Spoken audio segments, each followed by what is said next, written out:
तीन बहनों की लालची भाभी। करिश्मा, रेशमा और मनीषा तीन बहनें हैं। उनका एक भाई भी है, मयंक। मयंक अपनी बहनों को बहुत प्यार करता है, लेकिन मयंक की पत्नी सविता इस मामले में मयंक से बिल्कुल ही अलग है।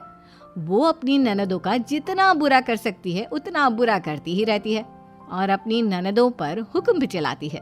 करिश्मा, करिश्मा, तुमने अभी तक नाश्ता नहीं बनाया? तुम्हारे भैया को ऑफिस जाने में देर हो रही है। हाँ भाभी, बस अभी बनाती हूँ। करिश्मा, तुम ये ढीलापन छोड़ दो। कल को पराए घर जाना है। वहाँ अगर तुम इस तरह से काम करोगी तो लोग क्या कहेंगे कि माँ ने और भाभी ने कुछ सिखाया नहीं। और तुम्हारी दोनों बहनें कहाँ हैं? अब रेशमा मार्केट गई है और मनीषा सो रही है। क्या? सुबह के 8 बज रहे हैं और ये महारानी अभी भी सो रही है?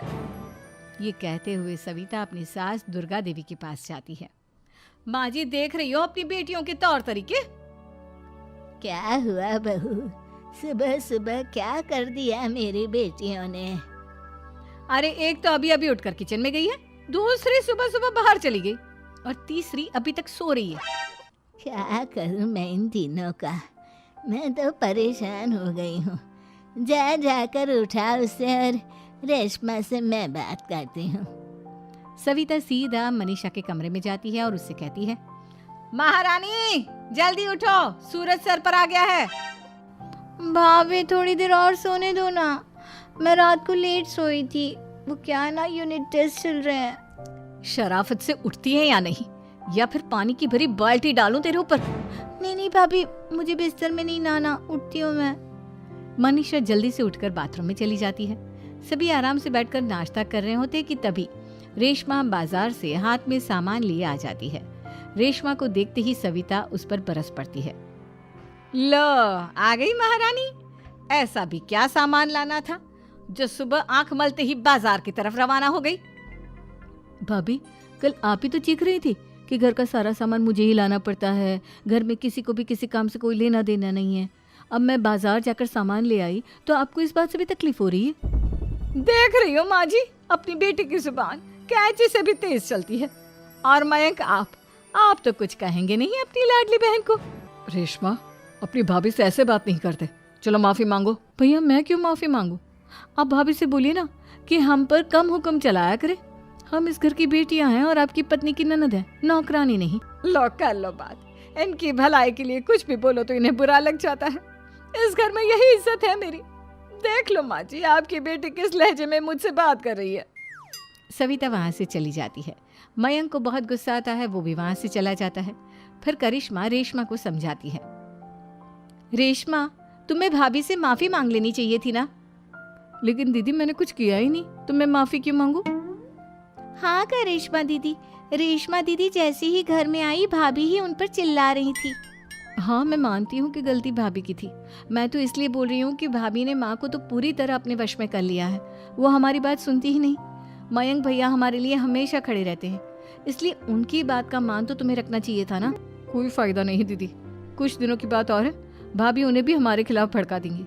फिर वो भी माँ की तरह हमारी किसी बात का विश्वास नहीं करेंगे। इसी तरह सविता अपनी तीनों ननदों को किसी न किसी बात पर परेशान करती रहती थी। एक दिन मयंक अपनी तीनों बहनों के लिए गिफ्ट लाया। करिश्मा, ये तुम्हारे लिए हार का सेट। रेशमा, तुम्हारे लिए सुंदर सी ड्रेस। और मनीषा, तुम्हें किताबें पसंद है ना, तुम्हारे लिए किताबें लाया हूँ। थैंक यू भैया। थैंक यू भैया। थैंक यू भैया। करिश्मा, तुम्हारा नेकलेस कितना सुंदर है। ये भैया कहाँ से ले आए होंगे? मैंने भैया को 3 दिन पहले फोन पर ये डिजाइन दिखाया था और आज भैया ये ले आए। सविता तो अपनी ननदों के गिफ्ट्स देखकर जल गई और करिश्मा का नेकलेस तो उसे भी बहुत पसंद आया था। अपनी बहनों के लिए कितना अच्छा नेकलेस लेकर आए हैं, मुझे कभी कोई गिफ्ट नहीं दिया। मैं आज ही ये हार चुरा लूंगी। रात में सविता करिश्मा का हार चुरा लेती है और इसी तरह उसे अपनी ननदों की जो भी चीज़ अच्छी लगती वो उसे मांगती नहीं, बल्कि रात के अंधेरे में चुरा लेती। इसी तरह दिन बीतते गए और सविता ने मयंक के दिल में भी उसकी बहनों के लिए नफरत पैदा कर दी। एक दिन मयंक ने करिश्मा और रेशमा के लिए रिश्ता देखा और ये बात उसने घर में सबको बताई। माँ, करिश्मा और रेशमा के लिए बहुत अच्छा रिश्ता आया है। वो लोग कल इन्हें देखने आ रहे हैं। आप और सविता मिलकर सारी तैयारी कर लेना। ये सुनकर करिश्मा और रेशमा खुश हो जाती हैं, लेकिन सविता सोचती है, अगर इन दोनों बहनों की शादी हो गई तो घर और बाहर का काम कौन करेगा? मनीषा तो एक नंबर की कामचोर है, उससे तो किसी बात की उम्मीद लगाना ही बेकार है। मुझे इस शादी को रोकना होगा। अगले दिन सभी लड़के वालों के स्वागत की तैयारी करने में लगे होते हैं। तभी मयंक अपनी बहनों से आकर कहता है, तैयार हो गई तुम दोनों? देखो दोनों लड़के बहुत अच्छे हैं, मैं कोई कसर नहीं छोड़ना चाहता, इसलिए तुम उनके सामने अच्छे से बिहेव करना और अपनी भाभी से लड़ने मत लग जाना। करिश्मा, तुम वो नेकलेस पहन लो ना जो मैं तुम्हारे लिए लाया था। भैया मैं बहुत देर से वो नेकलेस ढूंढ रही हूँ, लेकिन मुझे मिल ही नहीं रहा। क्या तुमने नेकलेस खो दिया? तुम्हें पता भी है वो कितना महंगा था? तुम कोई काम ढंग से नहीं कर सकती। मयंक गुस्से में वहां से चला जाता है। थोड़ी देर बाद लड़के वाले भी आ जाते हैं। वो दोनों बहनों को पसंद कर लेते हैं और रिश्ता पक्का हो जाता है। लेकिन सविता के दिमाग में तो कुछ और ही खिचड़ी पक रही थी। वो पंडित जी के पास करिश्मा की कुंडली लेकर जाती है और उन्हें पैसे देकर करिश्मा की कुंडली बदलवा देती है। जब लड़के वालों के पास करिश्मा की कुंडली जाती है तो वो दुर्गा को फोन करते हैं। बहन जी, हमने करिश्मा की कुंडली अपने पंडित जी को दिखाई थी। आपकी बेटी की कुंडली नहीं बल्कि दोषों का पिटारा है। देखिए, मैं और मेरे पति इन सब बातों में बहुत विश्वास करते हैं, इसलिए हम आपकी बेटी से अपने बेटे की शादी नहीं करा सकते। इस तरह करिश्मा का रिश्ता टूट जाता है और सभी घर वालों को बहुत दुख होता है। अब कविता सोचती है, चलो करिश्मा का तो रिश्ता टूट गया, अब रेशमा का भी रिश्ता तोड़ना है। क्या करूं? अब सविता आवाज बदलकर किसी अननोन नंबर से रेशमा के होने वाले ससुराल में फोन करती है। हेलो, मैं कौन हूँ कौन नहीं ये आपके लिए जानना ज़रूरी नहीं। बस इतना सुन लो कि रेशमा का 2 साल से किसी के साथ अफेयर चल रहा है। बस रेशमा का रिश्ता तोड़वाने के लिए सविता का इतना कहना काफी था। अब रेशमा का भी रिश्ता टूट गया। मयंक और दुर्गा देवी ने रेशमा को खूब खरी खोटी सुनाई और उससे बार बार उस लड़के के बारे में पूछने लगी। आप दोनों मुझे क्यों परेशान कर रहे हो? अरे कोई लड़का होगा मेरी लाइफ में तो मैं बताऊंगी ना, जब कोई है ही नहीं तो कहाँ से लाऊं मैं कोई लड़का? तो तेरे होने वाले ससुराल वालों को फोन किसने किया था? माँ मैं नहीं जानती किसने फोन किया था, मैं सच कह रही हूँ। मैं तो पहले ही कह रही थी इसकी लगाम खींच कर रखो, लेकिन मेरी सुनता ही कौन है। आप चुप रहिए भाभी, ये सब आपका ही किया धरा है।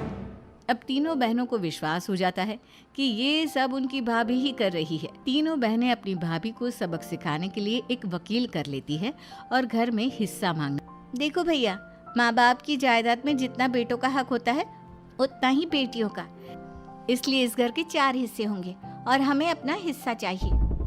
मैंने तुम्हारे लिए क्या क्या नहीं किया और तुम इस घर में हिस्सा मांग रही हो? भैया, आप और माँ हम बहनों की कोई बात नहीं सुनते हो और भाभी हमारी शादी नहीं होने देगी क्योंकि उन्हें लगता है कि आप हमारी शादी में ज्यादा पैसा लगाओगे और उन्हें हम जैसी फ्री की नौकरानी कहाँ मिलेगी। तो हम भाभी के साथ तो रह नहीं सकते, हम बहनों को अपना हिस्सा चाहिए। अरे तुम्हें शर्म आनी चाहिए अपने भाभी पर ऐसा इल्जाम लगाते हुए। वो तुम्हारे बारे में कितना सोचती है। हाँ माँ, भाभी हमारे बारे में बहुत सोचती है, दिन रात बस यही सोचती रहती है कि किस तरह से अपनी तीनों ननदों को परेशान करूं और कभी मुझे पढ़ने भी नहीं देती। दोनों बहनों का रिश्ता भी तो इन्होंने ही तोड़वाया है और रात में हमारे कमरे में आकर हमारी चीजें भी चुराती हैं। इसी तरह सविता की तीनों ननदें अपनी बात पर अड़ी रही। अब कोर्ट में तारीख भी शुरू हो गई। जब सविता को लगा कि उसकी तीनों ननद इतनी आसानी से नहीं मानने वाली, तो उसने अपने पति और सास को सारी सच्चाई बता दी और अपनी तीनों ननद से माफी मांगी। मयंक और दुर्गा को भी अपनी गलती का एहसास हो गया। अब सविता खुद करिश्मा और रेशमा के लिए अच्छा रिश्ता ढूंढती है और उनकी शादी करवाती है।